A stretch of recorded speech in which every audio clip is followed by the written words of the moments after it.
Chapter 1. Like a fox to a burrow, like an eagle to an eyrie.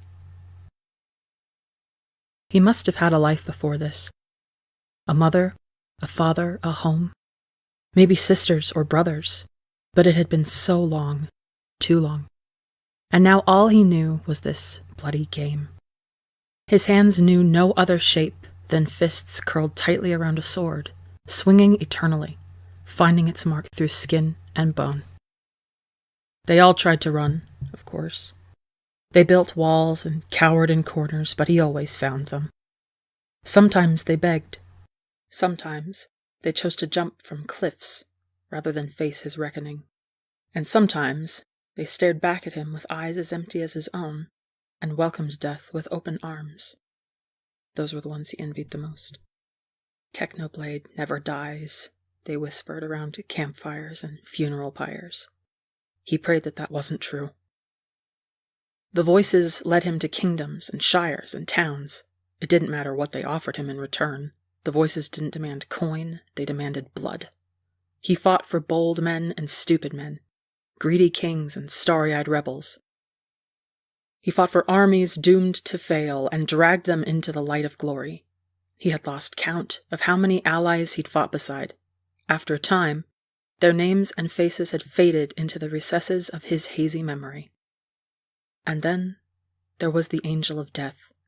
He was one of the very few people with a reputation that matched Technoblade's. He'd heard of the Angel through whispered stories and snatches of tavern gossip. "I heard he has obsidian wings," one patron would say to another over a cup of ale. "I heard he once massacred an entire army, all by himself. He makes even the green god afraid." Technoblade had begun to imagine a ruthless man, an immortal butcher with the same wretched grin as his.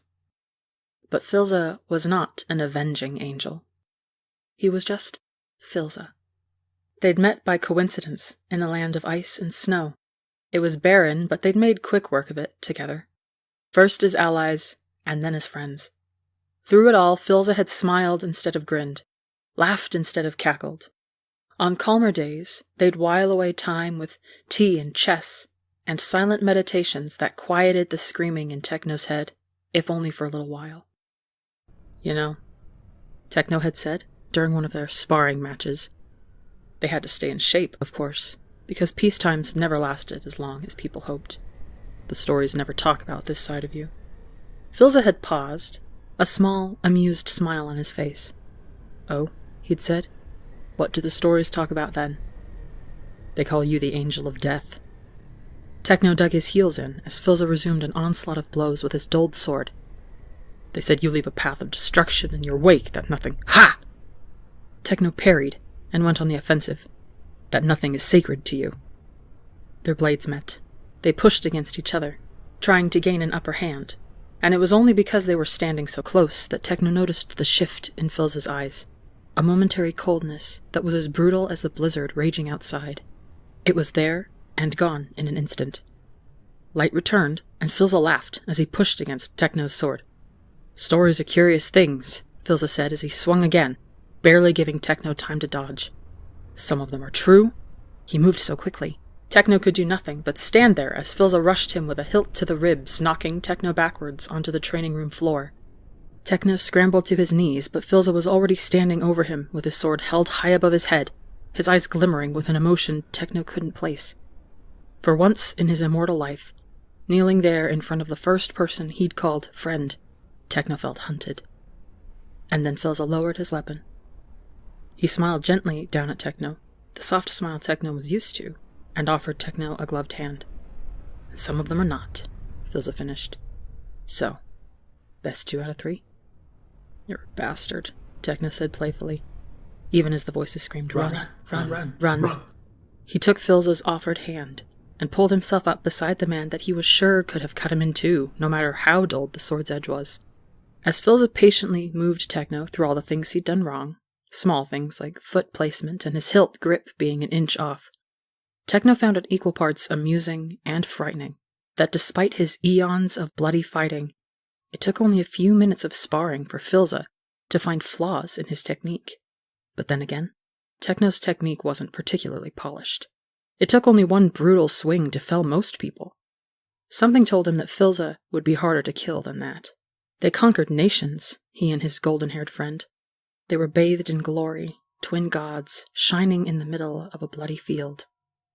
But as their empire grew, so did their enemies. They came in droves, day after day, and before long, Techno had forgotten what peace tasted like. The days were long, and the nights were longer. Every flicker of movement was a spy in the shadows. Every ally was a potential traitor. Every word was a declaration of war. Their home had become a target for 1,000 armies. Through it all, his one constant was Philza. Until he wasn't. Technoblade simply looked up one day from a map detailing enemy lines and realized he'd been talking to empty air. He had no idea how long he'd been alone, sitting in a dusty library with stale tea untouched in the corner. He had no idea if Philza ever said he was leaving, or if he simply went as he arrived, suddenly, swiftly, like a snowstorm. Afterwards, there was hardly any point in maintaining the Empire. The voices were getting bored anyway. They wanted fresh blood. They wanted more stories. So Techno took his sword and his shield and abandoned ship. He'd done it 1,000,000 times before, but the thought of a chessboard lying unused in a crumbling castle made him feel something close to regret. Technoblade wandered the world, quenching his thirst, trying to appease the voices. Neither of them were ever satisfied. No matter how much chaos he dealt, there was always more work to be done. So he worked. He had no idea for how long. All he remembered from that bloody time was a sense of unfulfillment, like a story had been left unfinished halfway through. Years, decades, maybe more. It hardly mattered. In the end, he knew it would all be the same. The world would end, and he would remain. Always fighting. Always alone. He didn't know what brought him to the kingdom in the first place. Did he really have to see it for himself? Was it simply to satiate his curiosity? Was he bored? Or did he hear of a kingdom untouched by the wars and petty grudges of its neighbors, keeping its peace and neutrality for a century, and take it as a challenge? Whatever it was, when Technoblade stood under the shadow of a gilded castle, watching its flags flutter lazily in the summer breeze, he felt a flicker of a once familiar emotion stir in his heart. There was something about the cobblestone walls and towers rising towards the sky that reminded him of a different palace, somewhere cold and far away. "Hello, stranger," one of the guards at the gates called out. "You sightseeing?" Technoblade paused at the man's cheerful tone. Most of the guards that caught sight of Techno's sword and blood-red cape were quick to draw their weapons. But aside from spears that seemed more decorative than threatening, the guards at the gates didn't seem to be on guard at all. "Hubris," the voices said. "This is a kingdom of hubris." "Perhaps," Techno drawled, indulging the guard. "Although I suppose I'm more curious about the inside rather than the outside." "Why didn't you say so?" The guard beckoned Techno forwards. "The castle is always open for tourists. Just come right in." That was how Techno found himself walking leisurely down the halls of a castle that, under normal circumstances, he would have been storming, blades drawn. The guards did draw the line at his weaponry, and made him discard his swords at the door, as if Technoblade needed more than his hands, and sometimes not even those, to wreak havoc. The castle's laxness and security was disproportional to the opulence within. Lush carpet softened Techno's footsteps. Elegant tapestries decorated the walls. Flowers bloomed from vases as tall as him, and oil paintings in gilded frames. Paintings of solemn landscapes, of wild animals roaming a cultivated garden, of a dark-haired boy astride a white horse, a hint of a smile in the corner of his mouth, and of the king. Technoblade stopped under that painting, nestled between vases of irises. "Oh," he thought. "That's why." It wasn't hubris making this kingdom think they were protected from everything. It was their king. Rendered in paint and shadow, he looked just as Technoblade remembered, the years leaving no mark on his immortal face. He was standing behind a modest throne, his hand laid gently on the shoulder of a dark-haired woman that must be his queen. In the queen's arms was a golden-haired toddler, sleeping peacefully. On the floor by her feet, with his legs crossed under him, was another child, older, with a gold circlet nestled in his brown curls. "Wilby!" A child's shrill voice rang down the hall. Technoblade's hand itched instinctively for his sword as he turned from the painting and found himself facing the very same boy from the painting, the prince. He was a tall, lean thing, his face still holding the faint traces of boyhood. He couldn't have been more than 14. In the painting, he'd been grinning, forever immortalized in delight, but here he was staring, his dark eyes unnaturally focused, as if Techno was a particularly interesting book he was quietly picking apart in his head. Techno had seen that expression many times, in the faces of wizened generals looking over battlefield arrangements. "Hello," the prince said cautiously. Technoblade found himself raising his hand in a small wave. "Hello." "Wilby, wait for me!" The first voice called again, closer this time, and heralding the appearance of another child around the bend of the hallway. By his lavish attire, and the small army of servants following fretfully after him, this could only be the younger prince, barely more than a babe in the painting, but now a rather loud 6-year-old. The younger prince marched purposefully toward his older brother, Wilby, and clung decidedly to his side as they both stared up at Techno. "And who are you?"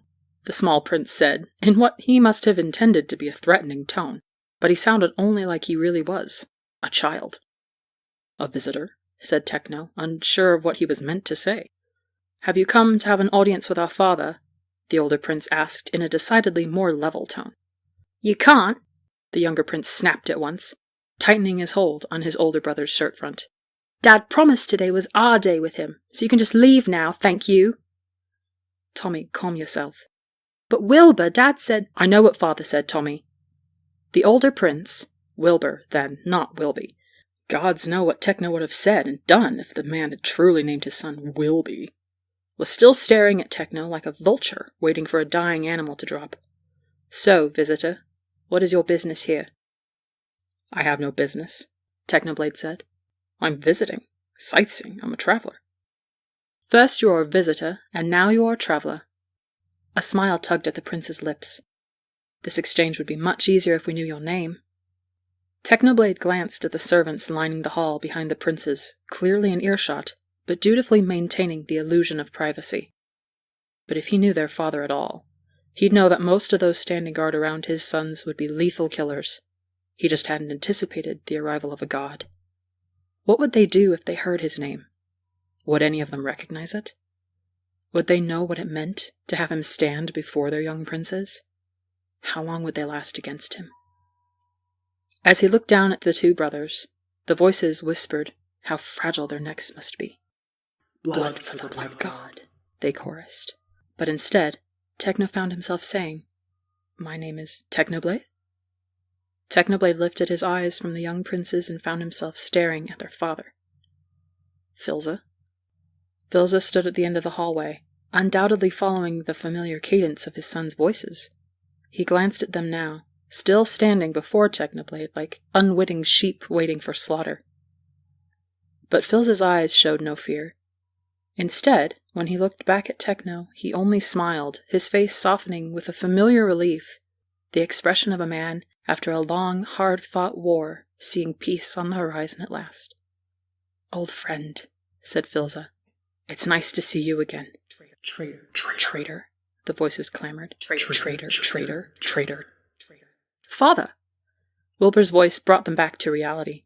This was a different castle, a different time. "Do you know this stranger?" "Well, obviously, Wilbur." Tommy rolled his eyes. "Dad just said his name, didn't he? Technoblade." "That's a dumb name." "Tommy!" Filza reprimanded, with no real heat behind his words. He drew closer to them, his steps quiet and even. The servants that had followed the two boys bowed in deference to their liege, despite him wearing no crown. In fact, he looked just as much a traveler as Techno was, dressed in a simple trousers and shirt, perfect for blending in, perfect for a man on the run. "It's been a long time," Filza said when he reached them, putting a gentle hand on the top of Tommy's blonde head. The boy arched towards the touch like a sunflower reaching towards the sun. Technoblade didn't know if the move was calculated, or just a simple act of affection. Or, knowing Filza, both. "How have you been?" "How have I been?" Techno repeated numbly, feeling a familiar chill creep into his bones. Phil, Actually, Philza interrupted, before kneeling to look his boys in the eyes. Wilbur, take your brother out to the garden for a bit, yeah? Wilbur pouted, for once looking like a boy his age. But you said, I know what I promised, and I keep my promises, don't I? Philza ruffled Wilbur's hair, and then Tommy's. I'll join you in a moment. I just need to have a talk with Technoblade here.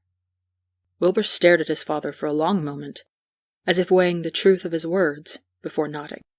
He took his brother's hand in his and began leading him away. Come on, Tommy, he said. Let's play outside. Technoblade's still a dumb name, Tommy muttered as they passed him, closely followed by their servants. Wilbur met Technoblade's eyes, just for a moment, before they were gone, down the hall, out of sight, leaving Technoblade alone with the king. Technoblade turned toward Philza, his old friend, and found the smile wiped clean from his face. Philza gestured down the hall. Walk with me? Technoblade could only nod, and followed Philza. They were quiet as they walked. Techno remembered days like these during their time together, long days of companionable silence as they simply existed together. But there was something different this time. There was an edge. Techno could sense Philza sizing him up, tallying his hidden weapons, calculating his improvements. In turn, Techno mapped his escape routes as Philza led him through the halls, then up a sweeping flight of stairs. He did not want to expect violence from Philza, but he hadn't expected to be left behind either. They reached a balcony overlooking a garden, where most of the flowers indoors undoubtedly came from. Wisteria and ivy grew around marble pillars. Rose bushes and dandelions and carnations bloomed en masse from the foot of elaborate stone statues. At the center of the garden was a weeping willow, its branches providing shade for the two boys chasing each other across the grass. Their laughter echoed through the glade, reaching even Techno and their father, high up on the balcony. For a while, the two of them just watched the two princes. Wilbur was obviously faster than Tommy, but he slowed his pace just enough for his little brother to have fun chasing his heels. They're a handful. Phil's soft tone turned Techno's attention away from the princes. The king was almost smiling, but the hard glint in his eyes didn't disappear. Wilbur was quieter before Tommy was born. A little bookworm holed up in his room all day. But I have a feeling you didn't drop by for silly stories like that. Philza turned towards Techno. So, go ahead. Let me have it. Techno didn't know what he was meant to feel. He didn't know what he was meant to say. For years he'd put Philza out of his mind, determined to forget that interlude of peace. He'd let the memories fester like untreated wounds, and now he thought he'd rather die of the infection than acknowledge out loud that it was real, that the pain was there at all. I didn't mean to drop by, Techno said eventually. I didn't know this place was yours. I can leave if you... No. Philza shook his head. Don't leave. Truth be told, this reunion was inevitable, or I hoped it was. How long have you been here? Philza considered. How long has this kingdom been standing? Phil, I know. People like us aren't meant to stay in one place for too long. Philza sighed and turned back towards the horizon. He leaned his arms against the wrought iron railings and looked out at the land beyond, the slope of the distant mountains, a kingdom that stretched on, unaware that their immortal king was all that stood between them and destruction. I found a small town while I was traveling, made it something more. I told myself I would leave after a year, and then it became 2 years, 3 years, a decade. I did leave eventually, before they figured out why their town mayor never aged. But then I found out the moment I left. Philza's expression turned cold. They were annihilated. I came back and everything, every one, had been burnt to the ground. It was just ashes. Everything I built. There were survivors, of course, and they blamed their leader for everything, of course, as they should. So I stayed. I built it back up again, from a small, decimated town to what you see today. As far as the people know, leadership has been passed on from one king to another who looks vaguely like him. I'm sure the eldest of them have their rumors, but is it really so bad to be known? Technoblade didn't realize, until Fizzle turned back to look at him, that he expected an answer to his question. But all Technoblade could say was, "Is that why you left me behind?" Techno, I understand. You heard the place you loved was in trouble, so you came back, but why didn't you take me? Here it was at last. Catharsis, or something close to it. I would have hunted them down with you, Filza, the people who did that to your town. I would have given you your vengeance on a silver platter. I would have given you the world. Filza didn't look guilty. He just looked tired. I didn't hunt them down, though. What? The people who burned down my town. I didn't hunt them down, as much as I wanted to. They were long gone by the time I arrived, and at that moment, my people needed a leader, not a hunter. And I didn't bring you because I don't know when to be either. They stood there, letting the words settle in the silence that stretched taut and tauter like a rope around Technoblade's neck. Deny it, he wanted to shout. Tell me I'm wrong. Filza did not. I don't need to hear this from you, Technoblade spat. A well of old hurt and anger, once dried up, began to fill anew. Do your sons even know what you are? Who you are? The angel of death domesticated. What a farce. Filza stiffened. You know not of which you speak. I once saw you tear a man apart with your bare hands, and now you're telling me about leadership?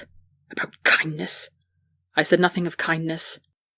If I had completely renounced my ways, my kingdom would not be what it is today.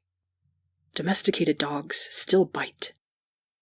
Filza stepped towards him until they were eye to eye. Despite the accusations Techno hurled at him, despite their bloody history, Techno had never truly seen Filza angry, but he had a feeling that if he kept running down this road headfirst, he might find himself knowing the full extent of his old friend's wrath. Filza's eyes were hard as flint, one spark away from combustion. Technoblade glanced down at the garden.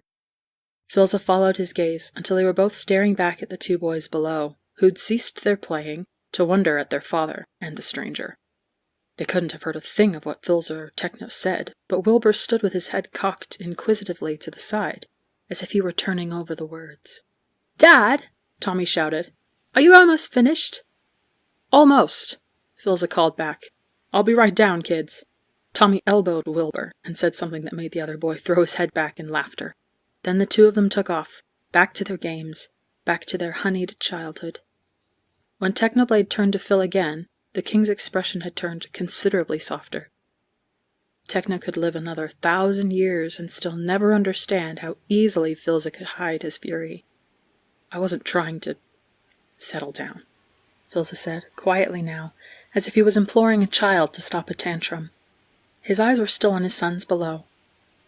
I was content, for a while, to watch the kingdom grow. But these mortals and their short, fitful lives, they draw you in, Technoblade. I used to think they were moths drawn to flame, doomed to catch fire for the most inconsequential things. We've seen their wars, you and I. We've fought them. We both know the things they do to each other. Filza took hold of the balcony railings as if it was the only thing keeping him from floating away. But over the years I've also learned of the things they do for each other. Their lives will always be 1 year, 1 week, 1 day short, but it doesn't seem to matter much to them. They live anyway. They love anyway. Forgive an old god for wanting a piece of that for himself. A late morning breeze passed through, carrying with it the scent of flowers and the shredded remains of Techno's anguish. The fury was still there, and the feeling of a betrayal so grand it might never be bridged. But the exhaustion had begun to settle in. Techno was used to quick brawls and long hunts, but verbal altercation was not something he'd ever trained for, mostly because he had not cared to speak to anyone that mattered since forever, perhaps. And maybe Filza had been tired, too, of their life before. Always fighting, never safe. And although Techno thought it was only a matter of time before this game of peace was over, he thought maybe he could start to understand why Phil took the chance. It was a foolish move, and Technoblade would scoff at it for the rest of their immortal lives, but it would not be the worst choice anyone had ever made. Technoblade had seen the worst, and this was barely a drop in the ocean of bad decisions. Still, it was stupid. One look at Philza, and Technoblade realized he must know it too. "Are they like you?" Technoblade asked at last, unsure what answer he was waiting for. "Your boys?" Philza sighed. "I would not wish my fate on my worst enemy, least of all my own children." His hands tightened around the railings. "They take after their mother. Mortal. Good in all ways. I thank every god that has ever existed for that. But sometimes..." "Sometimes?" Techno prompted when the silence stretched too long. Phil's jaw clenched. "It's Wilbur. He speaks of voices." Voices? Philza met Techno's eyes. A conversation from lifetimes ago replayed in Techno's mind. A moment of vulnerability in a castle not so different from this one, where he had spilled his secrets as easily as he spilled blood. The voices, Phil, they demand blood. There was a world's worth of agony in Phil's stare, a burden only understood by a parent fearing for a child. "I am glad he is not me," Philza said. "But sometimes I fear he is growing more and more like you." Techno's breath hitched in his throat. He resisted the urge to look down again, to search the grass for the boy with the ancient eyes. The voices began to sing. "Not alone," they said. "Not alone, not alone, not alone." "No," Techno said, curling his hands into fists and digging his nails into flesh until they drew blood. His daily penance. "He is but a child." Techno paused. What was he talking about? What did it matter what Wilbur was? What was this sudden ache in his chest? Something telling of a far deeper wound, an older affliction. He did not know this boy. He should not care. He did not care. But then Philza seized him by the wrist as if he knew Techno was about to take off running, and forced him to meet his tortured gaze. "That is why I hoped you would come. Truth be told, I was very close to looking for you myself. I cannot do this by myself, Technoblade, as much as I want to. You're the only one." "You want my help," Techno said dully. "My help, after you abandoned me. After you denounced my ways and called me a monster." Philza flinched. "I would never call you that, my friend." Friend. The word that Technoblade had only truly understood in the days of snow and sweet tea. "I don't owe you anything," Technoblade said quietly. "I don't owe that child anything. I know. And I have better things to do with my time. I know. After all you did, I shouldn't even be listening to you right now. I should just leave. I know, Techno, I know." And then Philza did something Technoblade would never in 100 or 1,000,000 years have expected him to do. He kneeled. Philza, once emperor, presently king, angel of death, kneeled before Technoblade, grasping pathetically at his cloak, his golden hair bowed.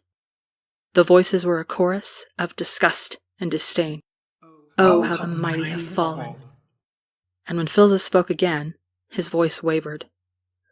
"I am truly sorry for leaving, but I am asking you, begging you, to do this for me. For my son. For the friendship that we once shared, Techno. Please. Please. I do not know how much time the gods will give us." "What will you have me do?" Techno demanded, his own voice fraying at the edges. "What do you expect from me, Phil?" Philza looked at him, his face a study in agony. "Stay. Stay and help, as much as you can. And together, maybe we can help you as well." The voices paused, just for a moment, just for a breath, as they all considered the weight of Philza's words. And gods, that silence, however brief, however fleeting, was the sweetest thing Technoblade had ever heard. "We can help you." What did that mean exactly? What would that entail? Technoblade didn't know and didn't care. He'd come here in search of a kingdom of peace, and he'd found it. Forgive an old god for wanting a piece of that for himself, Philza had said. And what was peace, if not the silence? Was that not freedom at last? So as the voices began to chant anew, an immortal hunter offered an immortal king his hand.